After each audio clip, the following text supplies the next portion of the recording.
My name is Shawn Kirby, and I teach physics and chemistry at Palm Springs High School. I always say that you need to know enough biology to know what the doctor is telling you, enough chemistry to know what cleaners not to mix, and enough physics to catch a mechanic in a lie. Not all of my students are going to go into STEM careers, and that's okay. But these concepts and these ideas are still important for our everyday lives. Kids have always learned best by doing instead of just reading in a book or watching on a screen. A few months ago, we did a lab where students had to get a ball to bounce to a certain height. The topic they were learning about is something called coefficient of restitution. So what they had to do was they had to drop a ball from a certain height, measure how high it bounced to. Drop a ball from a certain height, measure how high it bounced to. At the end of the lab, I said, okay, I want to bounce to this height right here. From their data, they had to figure out a height to drop it from. Now, I could have just given them some formulas, written some stuff on the board, told them what to punch into their calculator, but they really wouldn't have been able to internalize what we were trying to learn there. Something I like to do is take something that challenges me and make myself into an expert on it. So for a long time, I struggled with teaching English learners. But then I decided, well, I want to become an expert on this.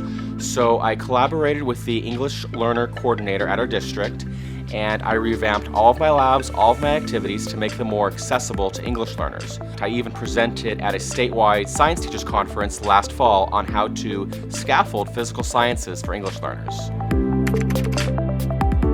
When I was student teaching a million years ago at Cypress High School, my master teacher and the other physics teacher, they would go on the morning announcements right about the time of year where students were signing up for classes for next year to encourage them to take physics. I thought to myself, I would like to do this all year and add some cool science demos and labs to it. And so my second year of teaching, I decided, well, let's try this. At first, it was just videos of me doing little demos here and there, but then I decided, wait a minute. Students learn best from other kids, and so I turn it over to students as much as possible. I have them presenting what we're learning in class. I have them showing off a cool demo. I have them being the ones to drop the ball, electrocute themselves, whatever, to hopefully show everyone what's going on in physics and chemistry. Pretty cool, huh?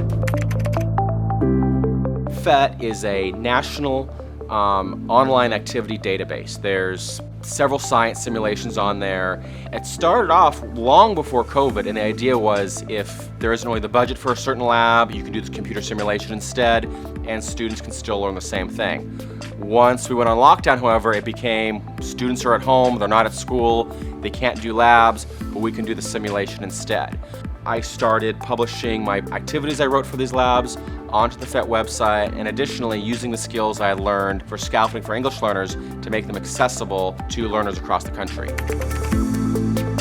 I am Vice President for the Southern California chapter of the American Association of Physics Teachers. We put on new physics teachers workshops about 6 times a year around Southern California. There we teach new physics teachers how to do certain labs, how to do certain demos, and help them with physics pedagogy to help them in their new careers. So tomorrow I am actually presenting at an international conference on teaching science with trash, or how to do very low-cost science demonstrations. A lot of times teachers don't necessarily have the budget to buy a lot of supplies, so I'm showing how to use paper cups, old soda bottles, ketchup packets, etc. to teach students some scientific concepts. Something I've been working on is scaffolding physical sciences for English learners.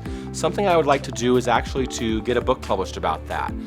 Unfortunately, right now, a lot of the leading strategies for teaching English learners and a lot of the leading strategies for teaching physical sciences actually conflict with each other. The leading strategies for teaching English learners focus on vocabulary first. The leading strategies for teaching physical sciences focus on starting with inquiry, starting with phenomena. And what I want to do is figure out a way to blend these together to teach physical sciences to students who are English learners. When you're a teacher, you're a part of a community. And so I am also the announcer for the football team. I am also the announcer for the basketball team, the girls volleyball team. I was in the spring musical here a few weeks ago, and that's something that some people forget about. You are more than just what you are in the classroom. I know that not all of my students are going to go major in STEM, but whatever they do, I want them to do it to the fullest, whether that's going and getting a PhD in chemistry, becoming a doctor or a lawyer, or even opening up a restaurant chain here in the Coachella Valley. What matters is that they use the skills they learn to make the world a better place.